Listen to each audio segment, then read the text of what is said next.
Welcome back in. Southeastern 16. Chase Robinson here, Jay Greeson with me as well.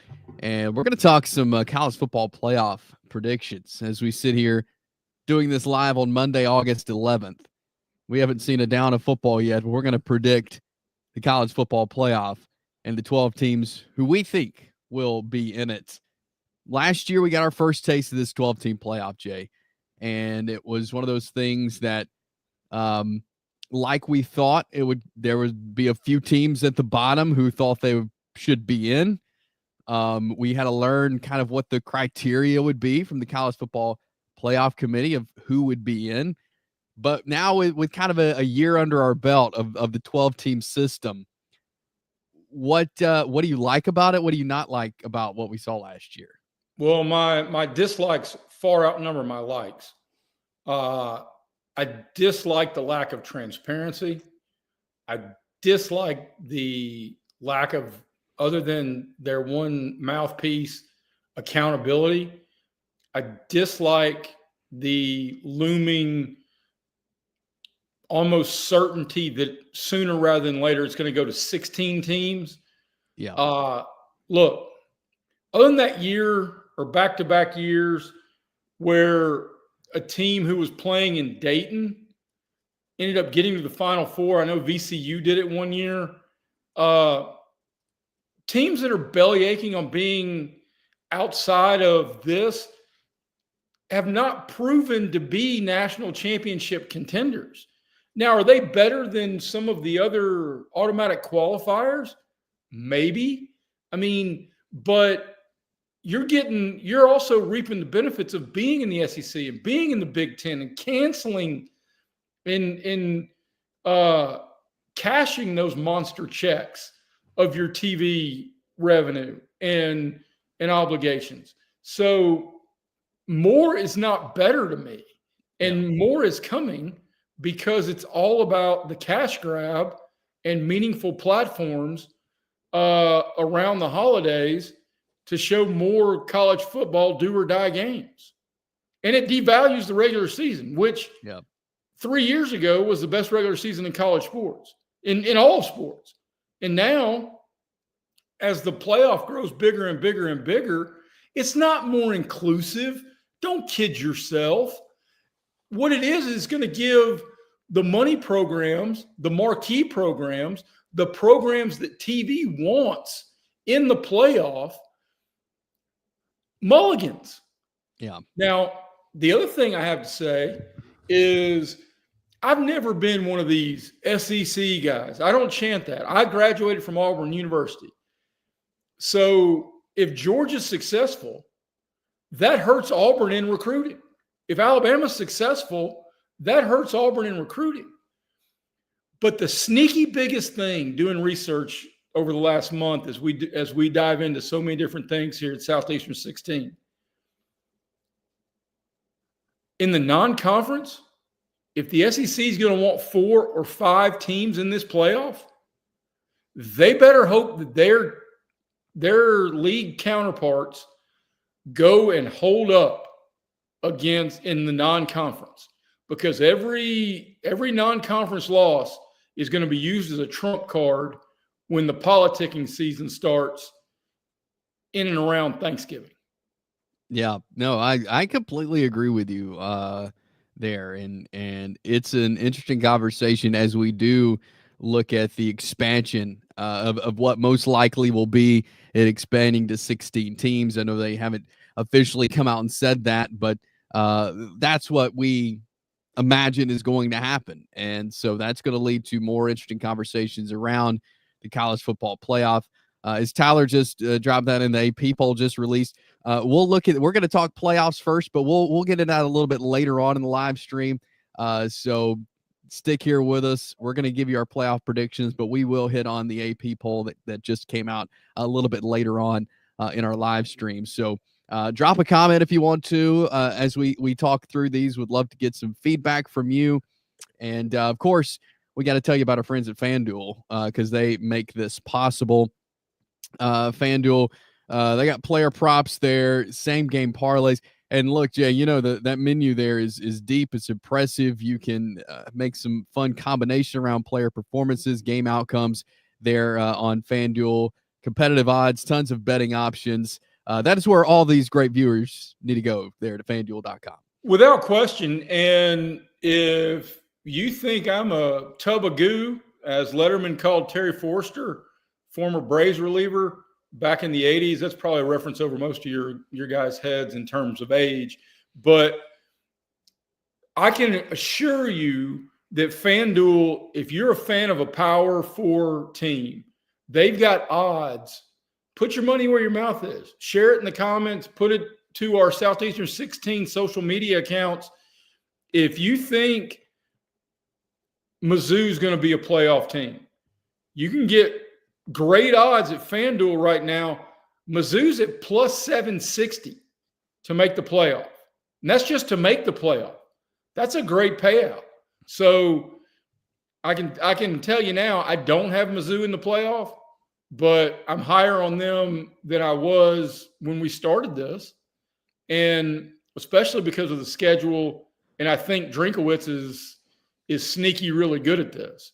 But you've got options. And the great thing about those kinds of bets, in my mind, is one of the things I enjoy most about betting is it gives me interest in the immediacy of games I know I'm going to watch.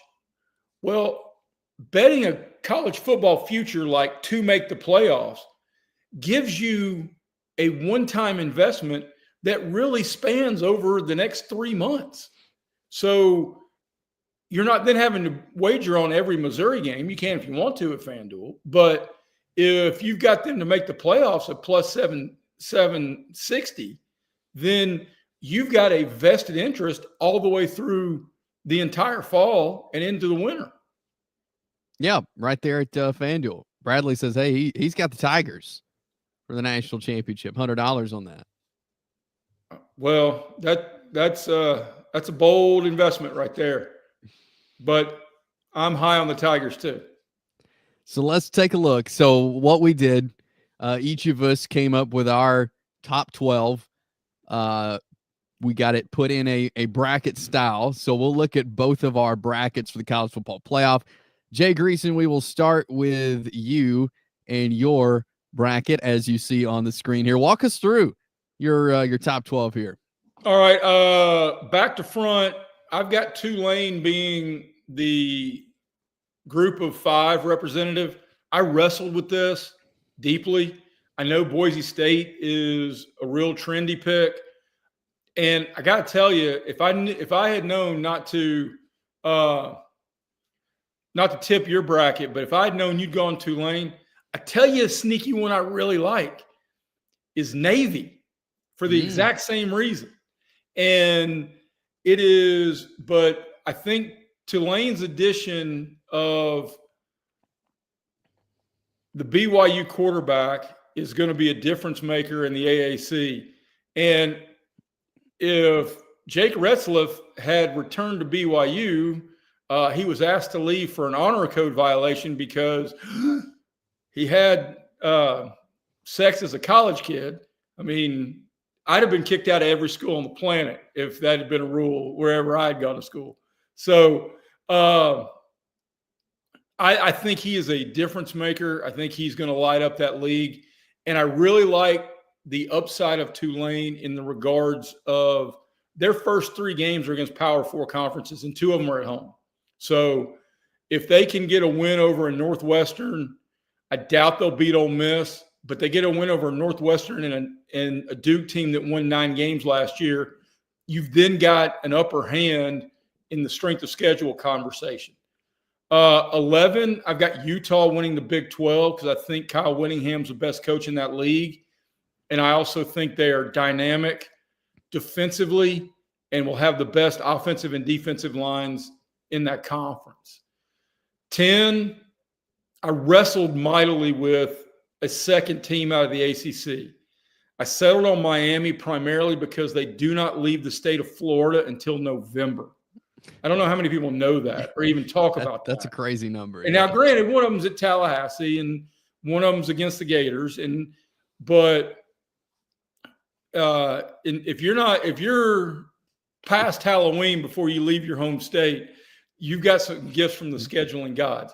I don't think the Cosmic Tumblers click for SMU the way they did a year ago.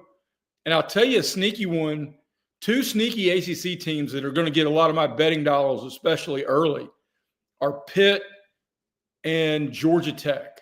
I think Georgia Tech's going to be sneaky good with the Haynes brothers, Haynes King and Jamal Haynes. And yes, they're not related. Or as Forrest Gump says, we are of no relation. So it is, but I think their offense is going to be dynamic. But I went with Miami 10.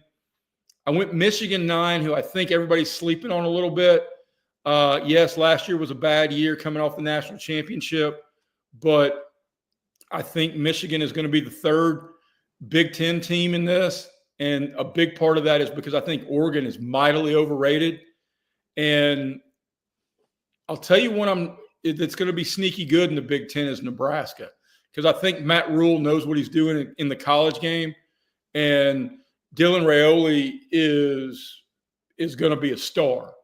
So at 9, no, I had Michigan at 9. I had Miami at 10, Michigan at 9. I had Notre Dame at 8. And here gets to the portion of my bracket that I tried to put my NCAA basketball hat on, where the first round matchups offer a whole lot of sideline intrigue, because Michigan Notre Dame renewing that classic rivalry. Yeah. Because I got Notre Dame at 8, and I got to tell you, man, I think Marcus Freeman's one of the best coaches in the country. I think he's tremendous. Then I've got Alabama at 7, which would rekindle the classic Sugar Bowl of Alabama and Miami back in the day in that first round meeting. And I've got LSU at 5, with getting to host in-state Tulane in what would be a whole lot of fun too. And then my top 4, and we'll go through your bracket too, my top 4 in order, I got Clemson 1. I actually loved what Dabo said, that they're trying to be the first 16-0 team in the country. But I also loved Clemson's roster more than I love Dabo. When you've got a round 1 potential pick 1 quarterback, a round 1 wide receiver, and 2 round 1 defensive linemen, and a schedule that is completely doable, I think Clemson finishes year undefeated and will get the 1 seed. I've got Texas 2 as the SEC champion. I've got Ohio State 3 and Penn State 4. And I think one of the more intriguing factors for me is how will the committee treat these Power 5. Oh, I'm sorry, Frost. You're completely right. I did skip over. Did I leave Georgia out of my bracket? No, you got up there at 6. You just didn't say them. No, I'm sorry. No, the hate is not real. I'm going on a soliloquy here. I mean, I've already talked longer than Lincoln did in the Gettysburg Address.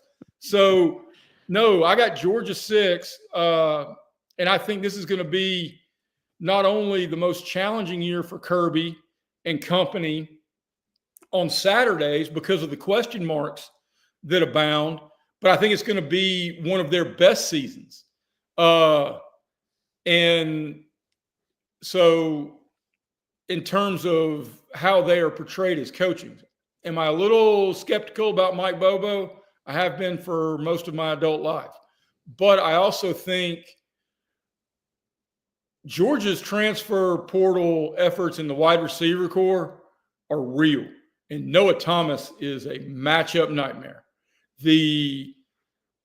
Truth. And, hey, Frost, I got to tell you, I could take the camera in the other room, and we got a bulldog that looks just like Uga because my wife went to Georgia. I don't hate Georgia at all. But, and Bradley, I'll get to your comment in just a second. But then to recircle back, I am real curious to see what the aftermath in the seedings, now that we're rightly and properly not just seeding 4 conference champions. Yeah. How is, if Ohio State and Penn State play for a second time and they split because they're playing the first one in Columbus, but if they meet in Indianapolis for the Big Ten conference title game, or by this model, I've only got one SEC team in the top 4 seeds, which seems to everybody, I'm obviously picking Texas to win the conference title. I've got them beating LSU in the conference title game. Would LSU then fall further down the rankings if that's their, say, 3rd loss behind a 2-loss Georgia or a 2-loss Alabama? Yeah, that's a lot of questions to be answered. So go back to, so you got Clemson 1 because you think they're going to be undefeated. So you say that Texas, Ohio State, Penn State all have at least a loss going in to this? Yes. Okay. And yeah, I mean, but I think Texas is as much as a dunk to only lose 2 games. I mean, yeah. and if they split those games and win the SEC, and those 2 games being at Columbus to start the year and in Athens in November, you can make a hard argument, and I don't know how the committee would wrestle with this. If the committee has to wrestle with the conversation of a 1-loss Texas, but they've got an unbelievable opportunity with either one of those wins, whether it's at Georgia or at Ohio State, will be better than any win Clemson has, because Clemson's toughest game is LSU at home. Yeah. Would you take a 14-0 conference champion over a 13-1 SEC conference champion? I can't answer that. But I hope they're put with that dilemma, at least in terms of transparency, because the committee has got to answer some of these questions. No, you're exactly right. Take a look at Bradley's comment here. He says, "Jay, Bradley, I do have LSU losing that first one, and it's primarily on the matchup of TJ Parker and Peter Woods against 4 new offensive line starters. It's also against the matchup of Brian Kelly against his biggest rival, and that's the season opener. And I'd feel a little better if Nussmeier was more mobile as they break in 4 offensive linemen, new starting offensive linemen. And I know they're not new to starting, but they're new to starting here and on the road with arguably the best defensive line in the country in Clemson. I do have them losing that one, but I have them still as a 10-2 team and in the playoff.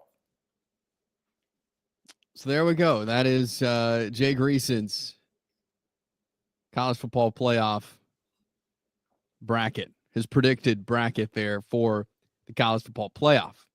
All right, so and we have some of the same teams in there, but here is a look at mine, starting from the bottom. Like Jay did, I've got Tulane in there. I'm a big John Sumrall fan. I think he's done a great job putting together a roster for Tulane. I think he is going to be a coach in the SEC eventually, and so I think Tulane will get in there.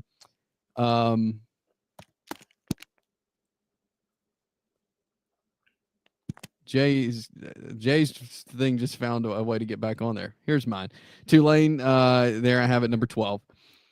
Number 11, and I went back and forth. I put Arizona State in there as the Big 12 champs. I actually had Utah that I said, no, I'm going to put Arizona State. So I'm going with Arizona State. It's not a very confident pick of the Big 12 champ, but that's who I'm riding with. I'm riding with Arizona State to get back in the college football playoff. They've tasted that before, and I think they find a way to get back there. Number 10, I went with Miami. Another one, Jay, like you said, finding that second ACC team was difficult. And Georgia Tech, I did think about them, but I landed on Miami. Carson Beck, he's been in big situations before, big games in the college football playoff. I think having him will help Miami kind of get over that hump and get into the college football playoff. So I went with Miami there at number 10. So I go LSU 9. I don't have them in the SEC championship, but I do think they get enough to get in the college football playoff. I do think LSU has a good season. I think the games they lose are going to be very close. And so I do think they get a good spot in the college football playoff. So that's why I've got them at number 9. I got Oregon number 8 there. And I'm interested to see Oregon. I think they get in because the way they're able to handle their schedule. Whether they're as talented as other teams on this bracket, I do think that Oregon is able to manage their schedule well to get in. Got Georgia 7, Notre Dame 6, and then I've got Alabama 5. I've got Alabama, Texas in the SEC championship, so I've got Alabama 5. Obviously, I have Texas winning the SEC at number 1, Penn State 2, Clemson 3, Ohio State 4. I think Penn State's going to put together a really good year. I think the Penn State Ohio State could be fun to see in the Big Ten. Clemson, I thought about putting them in that 2 spot because a lot of the reasons you said, Jay, but I went with Texas 1 and Clemson at number 3. I do think they win the ACC. But again, some of the similar teams here, obviously a different order for a lot of these for us. But I think you look at some of these matchups, and again, they could be good first round matchups according to mine as well. Oh, absolutely. And I think after all of the tail beatings that we saw last year in that first round, I think there's going to be a little more attention put on making certain there is at least other storylines on a Tulane going somewhere that is going to be, they're going to be a 2+ touchdown underdog. Yeah. That's true. Before we talk any further, we've got to talk to you about a couple of our sponsors here on the show. One of those Game Time Sidekicks. You see their logo up there on the top of the screen there. Officially licensed stainless steel drinkware. They've got all the SEC schools plus over 350 more universities. Top of the market quality when it comes to your Game Time Sidekick. The construction, the ice retention that it provides. Tons of designs and logos offered for every school, even a college vault line. Everything from stainless steel sippy cups. They've got tumblers, 40-ounce plus bottles, and shaker cups right there at GameTimeSidekicks.com. Use promo code SE16 for 20% discount to you, our great viewers. Again, that is promo code SE16 for a 20% discount. Also got to tell you about ROKFORM, the world's strongest magnetic phone case. And I know, Jay, you've talked about it. Your family loves these ROKFORM products. I'm waiting for my high school senior son to come home with a tattoo of ROKFORM on his forearm. I mean, they we try to teach them to share and be good people, but man, it's like the gift of the Magi. It's a gimme. I mean, but no, the ROKFORM folks make an unbelievable product. And here's the thing: if you make a good product, we hope we have a good product. But when you make good stuff, people will find you. Yeah, you're right about that. And ROKFORM has some really good stuff. The most durable and multifunctional phone case accessories. Great quality. You can expect the same military-grade standards with their accessories as you do the actual cases. So you can go to ROKFORM.com. That is ROKFORM, ROKFORM, and get a 20% off by using promo code SEC25. So SEC25 gets you 25% off. That is a deal there at ROKFORM.com. So appreciate our sponsors, and we ask you to go support those fine folks who support us here at Southeastern 16. So we're talking college football playoff here. We've given you our brackets, a lot of the same teams, some of them different. Do you feel like, and it's always the discussion, what's the committee going to look at? I feel like every year we have to figure out, okay, what exactly is the committee looking at this year when it comes to putting teams in the college football playoff. Strength of schedule was something that came up a lot last year, because you look at some of the teams that got in and compare their schedules to some of the teams that got out. And there was some talk in the offseason, like the college football playoff committee is going to look at strength of schedule this year. How important is that, Jay? Like, if we want to get the best 12 teams in, that to me has to be a priority. Well, it does. I mean, you need to look at strength of schedule, and you need to be, I mean, I said it when we opened. There's got to be some sort of form of transparency here. And I've banged that drum for years about college basketball too. I mean, if you want people to look, we're in an age and a society of everybody's been lied to so much by so many people in positions of authority that they are understandably skeptic to the point of being conspiracy theorists. So the way you combat that is you be as forthright as possible about your procedures and the motives and however you go about your business. And all of this done in a shroud of secrecy. Transparency should be job number one. And it should be the job from the new or the relatively new NCAA commissioner who inherited a dumpster fire. It should be the job of the college football commission or whatever the hell they call that thing. It should be the job. I mean, if Congress wants to jump in with both feet, which is a waste of Congress's time considering the problems we have around the country.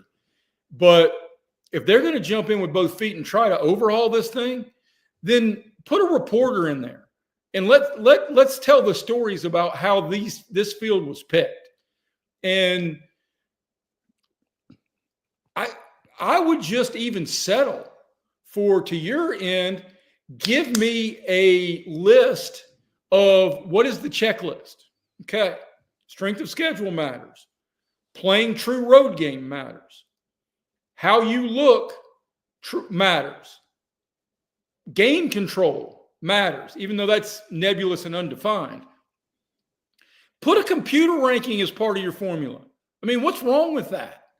I mean, dear Lord, AI writes half the crap we read on the internet now. Excellent point. But yeah, like getting the criteria, I think would be big, and the transparency part is also big, and that's something that I feel like we have not gotten with the college football playoff is true transparency. And so again, talking playoff here, drop a comment on what you think, maybe who you think will be the SEC teams in the college football playoff. Jay and I both had several SEC teams in, not just, in a different order, but we had several SEC teams in. Last year, we were sitting here really this time of the year, Jay, saying, okay, there's going to be 4 or 5 SEC teams in the college football playoff. There was not.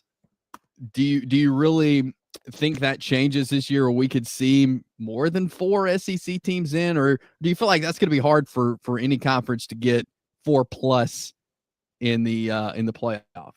More than 4 is going to be really difficult with a 5. With a 5, you got to have 5 conference champions. Notre Dame's still in the mix, which gives you another non-conference. And then you're talking about 2 conferences who are going to start politicking on Columbus Day about how strong their league is. And, I mean, that just about divides up 12 quickly. Yeah. Now, you want to ramp up the conversations about going from 12 to 16, let the Big Ten or the SEC only get 3. And then the 2 most powerful dudes in college sports are going to make this job number 1 as soon as the field is announced. Yeah, no, that's very true. So those are our college football playoff predictions. I do want to get into the AP poll a little bit, as it just came out about 30 minutes ago as we began the live stream today.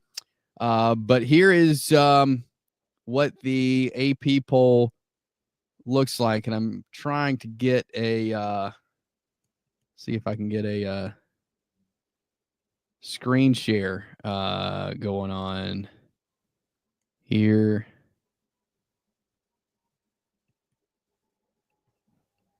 Let's try this.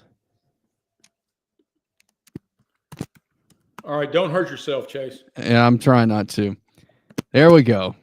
So that is what the AP poll looks like that came out today. Texas 1, Penn State 2, Ohio State 3, Clemson 4, Georgia 5 there.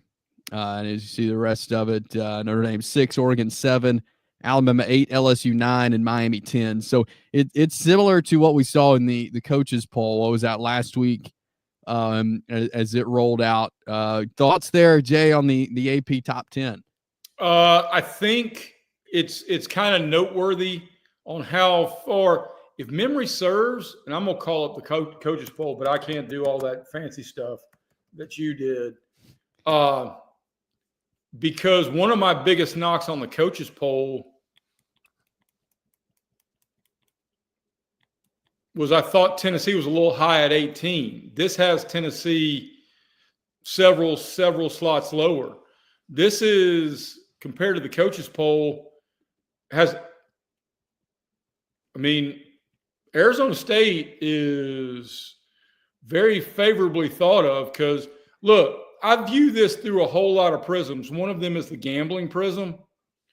If Ole Miss and Arizona State met on a neutral field, Ole Miss is a touchdown favorite. And I think that may grow depending. So, the conversation in terms of, one of my things about polls is I wish they offered a little clarity. Are they trying to pick the top 25 teams at this moment before we kick a ball off, which would be dictated by the portal and the returning starters? Or is somebody trying to pick how the poll's going to be at the end of the year? Because those are not necessarily the same thing. Because then schedule comes into that, conference comes into that. Because I don't think Arizona State's a better football team than Ole Miss. I don't probably think they're a better football team than South Carolina. It was interesting to see Oklahoma is a lot higher in this poll than I think a lot of people may have expected. Yeah. Wow. Yeah. Yeah. To have them above, as far as SEC teams go, above Texas A&M and Tennessee in there at number 18. That is interesting. Yeah. Yeah.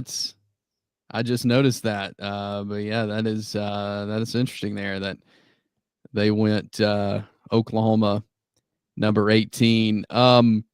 As you look at this again, we're reacting to this as it came out 30 minutes ago. SEC teams in it, like we said, Texas, Georgia, Alabama, LSU, South Carolina, Florida, Oklahoma, A&M, Ole Miss, Tennessee. A&M getting a lot of love. You think 19 is a good place for Texas A&M based on what we know, which is we still got a lot to learn about this team? We got a ton to learn about this team. And I think we'll know pretty early because we're going to need to see the progression of Marcel Reed as a guy who has he grown to be a quarterback who's a great athlete or just a guy who makes a first read and then goes and makes an athletic play. Because in that thriller four overtime game they lost to Auburn, if his first read, which was almost every possession in the second, every play in the second half, was Noah Thomas, who's gonna be a dude at Georgia. If that wasn't open, he tucked it and run. And you can have success with that, but you can't have long-term success with that. Not in this league. Yeah, that's very true. So that is a look at the AP poll as it came out about 30 minutes ago as we started this live stream. Frost says, hey, Texas is overrated. Nice roster, but underrated. Sark is a good coach, not great. We'll see. I mean, can he get them back to the college football playoff? I think, obviously, we looked at our predictions. I think he will. But we'll see what they can do. And post Quinn Ewers and post a lot of guys that they lost from that roster. I've seen a lot of social media, and this growing question really intrigues me because we've had some really smart commenters in our, not Commodores, but they're really smart too. I mean, let's be honest. If you go to Vandy, you're really smart. But our comment guys, gals have frequently tossed out the softball. If Arch Manning's so good, Paul Feinbaum, how the hell do you not beat out Quinn Ewers? Because Quinn Ewers looked like a steaming diaper of old Indian food this weekend in the preseason opener. I mean, that was a 5 of 18 deer in the headlights, throw the damn thing away. So now some people are saying, I actually think Sark is better than a good coach, especially now that he's gotten clean. And I have questions, like a lot of people, about whether Arch is worthy of all these conversations, being the Heisman favorite. All of these conversations, they're fair. But to say Texas has a nice roster is to say Holly Berry's hot. No, she's a smoke show. Okay? I mean, Texas has got an elite roster. I mean, it cost them $40 million, for God's sakes. So Texas roster is loaded. And the schedule, by almost every metric, is if it's not the easiest in the SEC, it's the second easiest. Yeah. Which is a pathway to the playoff. He also says, what's Texas's record against ranked teams the last few seasons? I don't have that in front of me. Tyler says, I think 4 is the number. But again, they've gotten to the playoffs. They haven't been able to get over that hump, though, get out of the semifinals. And, you know, maybe this is the year for them to do that. But yeah, it is an interesting conversation about Arch, what to even expect from him now as the starter. And I know some quarterbacks, it takes a little bit for them to develop. And I think that's kind of what's going on at let's say Alabama, where Ty Simpson just needed more time to develop. Arch Manning, I think, has developed a lot. Yeah, I don't know if that's the case or what, or just kind of being committed to Quinn Ewers, but it is an interesting conversation, at least to have on those two guys. But yeah, it'll be interesting to see what Texas can do this season. We tossed out brackets, and if we've got 4 teams that we feel in the SEC with Texas, Georgia, LSU, and Alabama, in whatever order you want them to finish, they got scheduling breaks in that there's not a whole lot of overlap in playing each other. Yeah. Is one. 2, who is on the next cusp on the outside looking in in the SEC? Yeah. And I think Missouri, with a very doable schedule, could get to 10 wins, and a 10-win SEC team being left out is, I think Florida has got great upside. Yeah. I'm not as high on South Carolina as most, even though I love Lenora Sellers. But that's kind of what I was thinking, but I'm curious of your opinion. No, I was looking at a lot of like different things on different people's predictions, and a lot of people had Florida predicted to be in the college football playoff, and I think they very well could be a team that is on the outside. Again, that schedule's so tough. I don't know if they can win enough to get in, but I do think that Florida is going to be one of those teams on the outside, just on the outside. I also think Texas A&M could be one of those teams just on the outside. If Marcel Reed has a good year, I think he could put them in a position where we're talking about them in October. I'm not sure if they can make a push to be in the conversation all the way through November. But I think we will be talking about A&M as a potential playoff team through the season, and maybe they're one of those teams who are on the outside looking in. Well, I do too. I know aren't we less than 2 weeks from the Ireland game? Yeah, we're 12 days, I think. I am desperately looking forward to actually talking about things that happen as opposed to things we think will happen, because my buddy Free Durden, and I hope that's in reference to Tyler Durden, because if it is, then major visor tip to the Fight Club reference, has now donned me with the nickname Ludicrous J, which is fine. I've been called way worse. I've been called way worse for a long, long time. I'm a newspaper columnist. I can deal with criticism. Developed a little bit of a thick skin, but if you, and I think I know your answer to this. If you had to take one flyer, one team that everything goes right, and as Ray Kinsella tells Moonlight Graham, if the cosmic tumblers click together and show you what the universe is possible, what's the one team that we haven't talked about yet who you think could be a playoff team? Well, if everything goes absolutely right, I think Oklahoma. I knew your answer. I mean, you and I have done enough of these that, not since Barry Switzer has there been a more Boomer Sooner dude than you. I think Florida, we've already talked about them. I think Florida's got a path there as long as DJ Lagway's healthy. Yeah. That's a big if. It's a big if. I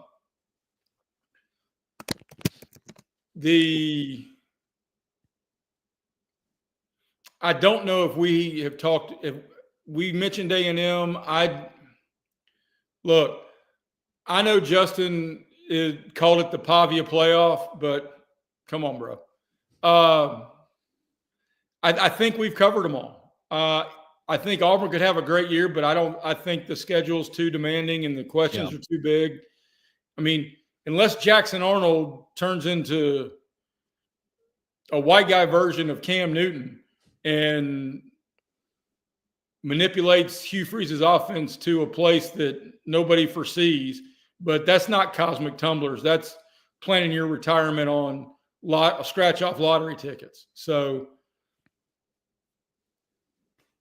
I think Oklahoma may be the only one we haven't referenced it, because we talked about Missouri too.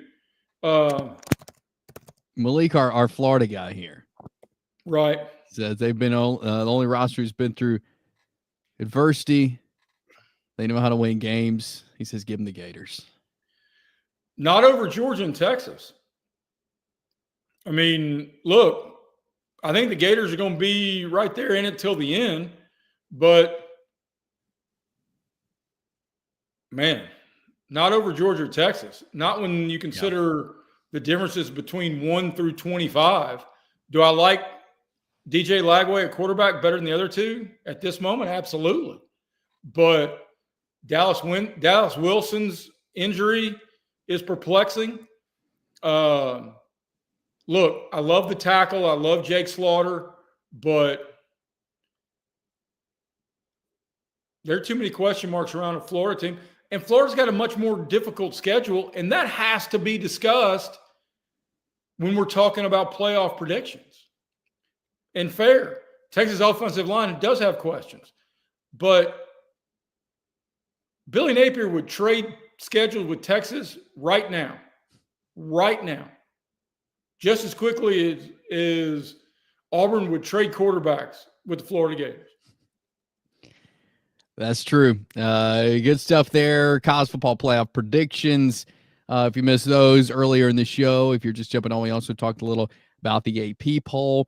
But that'll about do it for us today.